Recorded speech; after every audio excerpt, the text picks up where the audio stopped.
Of course అవుతా ఉన్నాయి. ఇప్పుడిప్పుడే రాబోయే రోజులలో కూడా పూర్తి స్థాయిలో అమలు అవుతాయని అనుకుంటున్నాను.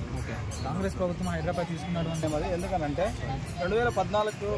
2014లో రేవంత్ రెడ్డి ఎమ్మెల్యే అయినప్పుడు టీడీపీ గవర్నమెంట్లో ఉన్నప్పుడు తన అసెంబ్లీలో చెప్పిండు ఎన్కన్వెన్షన్ అనేది అక్రమంగా కట్టబడిన నిర్మాణం, అది గవర్నమెంట్ పర్మిషన్ ఇచ్చి తక్షణమే కూలగొట్టండి అని చెప్పేసి అప్పుడు 2014లో ఎమ్మెల్యే అయినప్పుడు చెప్పిండు. అది తక్షణమే తాను 2018లో సీఎంగా 2023లో సీఎం కాగానే తక్షణమే ఎన్కన్వెన్షన్తో పాటు మూసీ నదికి సంబంధించిన చెరువుల కబ్జాలకు సంబంధించిన ప్రతి ఒక్క అక్రమ నిర్మాణాలను కూలగొట్టడం పేదలందరికీ మంచిది.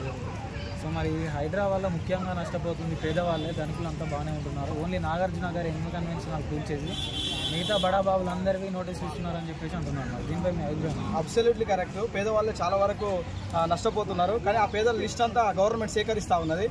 ఎవరైతే పేదల ఇల్లు నిర్మాణంని కూలగొడుతూ ఉన్నదో వాళ్ళందరికీ తక్షణమే నిర్మాణం ఇవ్వడం కోసం వాళ్ళకి డబుల్ బెడ్రూమ్ కానీ ఇతర ఇళ్లను సమకూర్చడానికి గవర్నమెంట్ లిస్ట్ వెరిఫై చేసి లిస్ట్ అవుట్ చేసుకుంటా ఉన్నది. నెక్స్ట్ ఎవరైతే పేదోళ్ళు నిజంగా పేదోళ్ళు ఎవరైతే మోసపోయి ఎవరైతే ఇబ్బందులకు గురవుతారో వాళ్ళందరికీ తక్షణమే గవర్నమెంట్ ఇల్లు నిర్మించి ఇచ్చే ప్రయత్నం గవర్నమెంట్ చేస్తూ ఉన్నది. పేదవాళ్ళందరికీ ఈ సందర్భంగా విజ్ఞప్తి చేస్తా ఉన్నాం, మీరు ఎవ్వరు బాధపడద్దు, మీ అందరి లిస్ట్ అవుట్ గవర్నమెంట్ చేస్తూ ఉన్నది. తక్షణం మీకు నిర్మాణాత్మకమైన ఇల్లు ఇచ్చే అవకాశం గవర్నమెంట్ ఖచ్చితంగా తీసుకుంటుందని మేము నమ్ముతా ఉన్నాం. కాబట్టి మీరు అందరూ ఎవరు కూడా బాధపడద్దని సందర్భంగా విజ్ఞప్తి చేస్తాం. ఉన్నట్టుండి పోయి సడన్గా కూల్చేస్తున్నారు, కనీసం సామాన్లు కూడా తీసుకొని కట్టాయని చెప్పేసి వాళ్ళు వాపోతున్న పరిస్థితి మనం చూస్తున్నాం.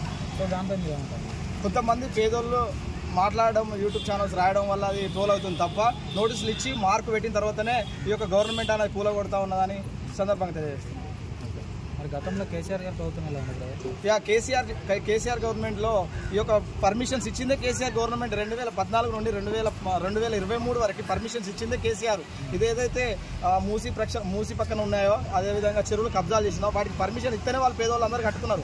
ఆ పర్మిషన్ ఇచ్చినటువంటి అధికారులను సస్పెండ్ చేయడం కోసమే గవర్నమెంట్ అధికారులపైన వేటు వేయడానికే నిర్ణయం తీసుకోబోతుంది త్వరలో. అదేవిధంగా పేదలకు కూడా న్యాయం చేయడానికే ఆ దిశగా అడుగులు వేస్తుంది గవర్నమెంట్. కాబట్టి ఎవరు